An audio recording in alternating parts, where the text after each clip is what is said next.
Social media पर नफरत अंगेज मुहिम चलाने पर 5 साल तक कैद की सजा हो सकेगी। अदालतें 6 माह में फैसला करने की पाबंद होंगी। हुकूमत ऑर्डिनेंस ले आई। इलेक्ट्रॉनिक क्राइम्स की रोकथाम के कानून में तरामीम का ऑर्डिनेंस काबीना से मंजूर। फौज, अदलिया, दीगर इदारों और शख्सियात के खिलाफ नफरत अंगेज मुहिम चलाना काबिल ताजीर जुर्म होगा। सदर की मंजूरी के बाद ऑर्डिनेंस का इतलाक होगा। पीका एक्ट में भी तरमीम होगी।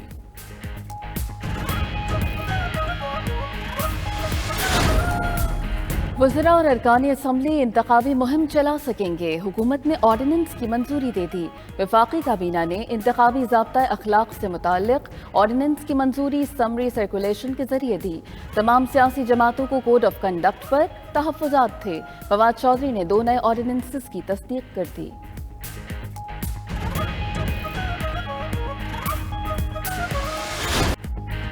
तहरीक अदम एतमाद शहबाज शरीफ ने जहांगीर तरीन से हिमायत मांग ली। दोनों रहनुमाओं की चंद रोज कबल मुलाकात का इंकशाफ। जहांगीर तरीन ने कहा कि अदम एतमाद समेत सियासी फैसले ग्रुप की मुशावरत से करेंगे।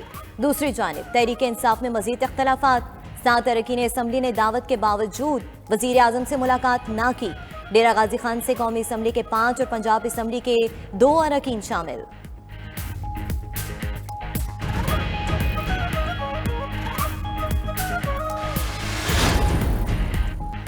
हुकूमत की कश्ती में सवार MQM इख्तलाफात का शिकार। ख्वाजा सुहेल मंसूर का राब्ता कमेटी की रुकनीयत से इस्तीफे का ऐलान।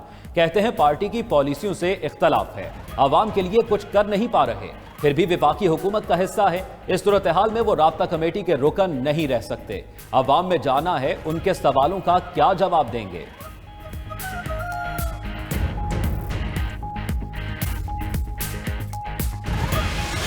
सियासत में हर पार्टी का अपनी सोच, एक नज़रिया होता है। हम ये समझते हैं कि हमें तमाम सियासी रहनुमाओं के साथ मिलने में कोई कबाहत नहीं होनी चाहिए। हमें एक दूसरे से मुलाकातें करनी चाहिए।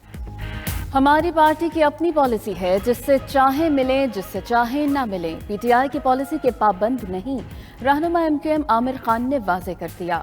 मजीद कहा, पेट्रोल की कीमत में समरी से भी ज्यादा इजाफा किया गया। पेट्रोल की बढ़ती कीमतों ने अवाम की चीखें निकाल दी।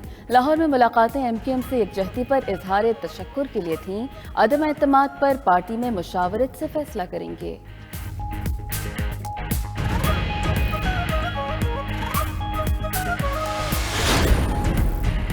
इत्तेहादियों और PTI रहे यकजान। वजीर आजम के दौरे कराची का इम्कान। इमरान खान मार्च के आगाज में दौरे रूस के बाद MQM के मरकज भादराबाद जाएंगे।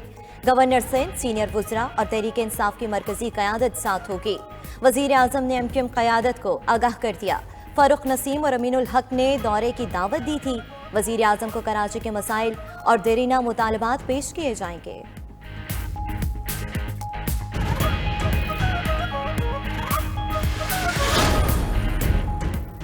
वफाकी या पंजाब हुकूमत को कोई खतरा नहीं। वजीर इत्तलात फवाद चौधरी पुरुमीद। कहा, जहांगीर तरीन ऐसा फैसला नहीं करेंगे जिससे पार्टी को नुकसान हो। ऑपोजिशन तहरीक अदम एतमाद शौक से लाए, उनको मुंह की खाना पड़ेगी। बिलावल भुट्टो, फजलुर रहमान, मरियम नवाज और शहबाज शरीफ सियासी बोने हैं। मुराद सईद ने नाजेबा अल्फाज पर कानूनी कदम उठाया, जो अच्छी बात है।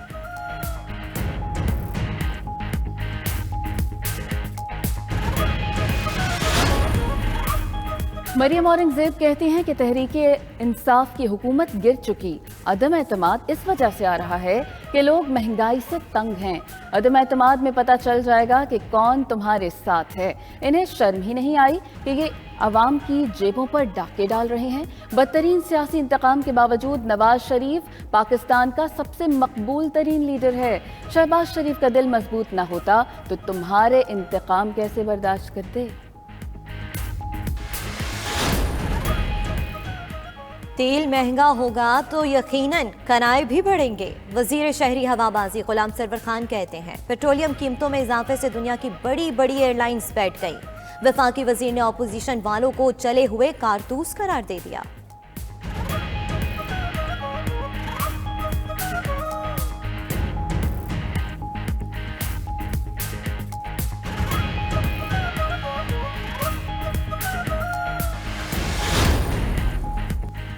बिजली फिर महंगी होने का इम्कान। CPAA ने बिजली की कीमत में 6 रुपए 10 पैसे इजाफे की दरखास्त दे दी।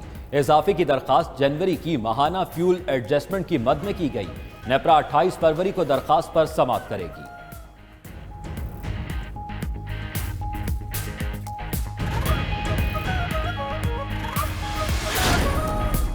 पेट्रोलियम मसनूआत की कीमतों में इजाफे के असरात सामने आने लगे। यूटिलिटी स्टोर्स पर दालों और दीगर अशिया की कीमतों में इजाफा।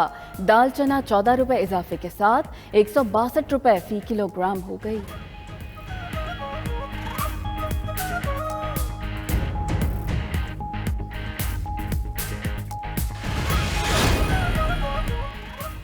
मुस्लिम लीग नून ने बिजली कीमतों में मुमकिना इजाफे को मुस्तरद कर दिया। अपोजिशन लीडर शहबाज शरीफ का कहना है अवाम को महंगा तरीन वजीर आजम कबूल नहीं।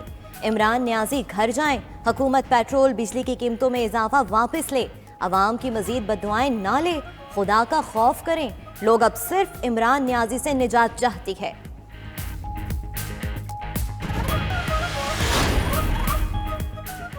सिंध में 14 साल से पीपल्स पार्टी का राज है और कारकर्दगी सिफर। वफाकी वजीर असद उमर का कराची PTI इजलास से खिताब। कहा सिंध की तरक्की के लिए आईनी इख्तियारात इस्तेमाल कर रहे हैं।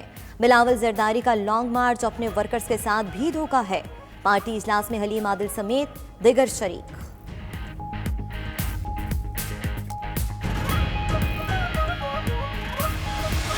तुर्की के वजीर मजहबी अमूर अली अरबाश समेत 18 रुकनी वफ्द की दाता दरबार पर हाजिरी। फूलों की चादर चढ़ाई और फातिहा खानी की। वफाकी वजीर मजहबी अमूर पीर नूरुल हक कादरी भी वफ्द के हमरा दाता दरबार कॉम्प्लेक्स पहुंचे।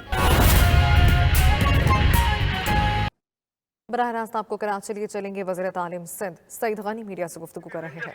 मुतय्यन किया जाएगा सिंध के थानों में और ये पुलिस कंट्रोल में नहीं है, तो क्या ऐसा है कि रेंजर्स अब थाने भी कंट्रोल करेगी? देखिए, रेंजर्स की जो तादाद है सूबा सिंध में वो इतनी ज़्यादा नहीं है।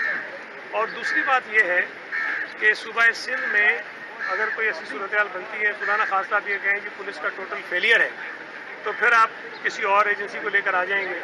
लेकिन कल खुदा न खास्ता अगर फिर भी चीज़ें कंट्रोल नहीं हुई तो फिर आप क्या करेंगे? पाक फौज को लाएंगे और फिर खुदा न खास्ता वो भी नाकाम हो गए तो फिर आप क्या करेंगे? देखिए, हर इदारे के जो इख्तियारात हैं, जो उसकी जिम्मेदारी है, वो मुतय्यन है।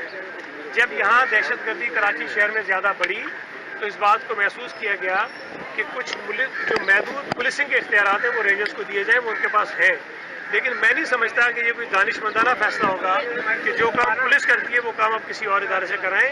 इससे उस इदारे को भी आप अंडरमाइन करेंगे और पुलिस जो है उसको भी आप शायद बरी जुमा करा देंगे कि अब जो चीज़ें होंगी उसके ऊपर जिम्मेदारी डालेगा, उसके ऊपर डालेगा। तो ये बहस छेड़ने के लिए तो कुछ लोग ये बात कर देते हैं, लेकिन उसके जो कॉन्सिक्वेंसेस होते हैं हमें उसको भी देखना चाहिए। अच्छा, बताइएगा कि ऐसे वारदातें हो रही हैं जिसके अंदर पुलिस एहलकार खुद मुलव्विस होते हैं, रेंजर्स एहलकार SSU वाले मुलव्विस होते हैं, तो क्या कहेंगे इस पर? देखिए, इस पर जुटा तो नहीं सकता हूँ मैं, जाहिर है कि इस किस्म के वाक़यात हुए हैं, लेकिन इससे ये कहना कि पुलिस का पूरा महकमा इन्वॉल्व है, ये भी गलत है।